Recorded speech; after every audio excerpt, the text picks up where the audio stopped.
খুব সহজ কিন্তু ভীষণ স্বাদের একটা রেসিপি তোমাদের সঙ্গে শেয়ার করছি। ভর্তা বলো আর বাটাই বলো, যেটাই বলো না কেন, ভীষণ টেস্টি হয়েছিল।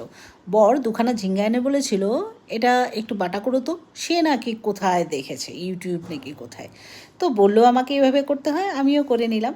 ঝিঙ্গাগুলো চোচাগুলো সুন্দর করে ছুলে নিয়ে ধুয়ে নিয়ে কড়াইতে হালকা তেল দিয়ে ঝিঙ্গাগুলোকে দিয়ে দিলাম। এখানে কিন্তু লবণ দেওয়া যাবে না, লবণ দিলে ঝিঙ্গা থেকে জল বেরোবে আর বাটাটা সুন্দর হবে না।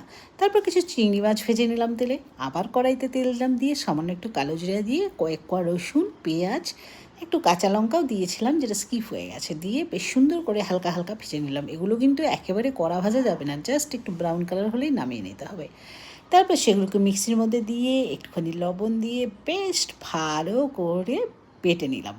এটা পাটাও বাটতে পারো যাদের যেটা সহজ, আমার মিক্সিতে সহজ তাই আমি মিক্সিতেই করলাম। তারপর কড়াইতে আবার হালকা একটুখানি তেল দিয়ে ওই বাটাখানা দিয়ে দিলাম, দিয়ে একটুখানি জল জল ছিল সেটাকে শুকিয়ে ড্রাই করে নিলাম।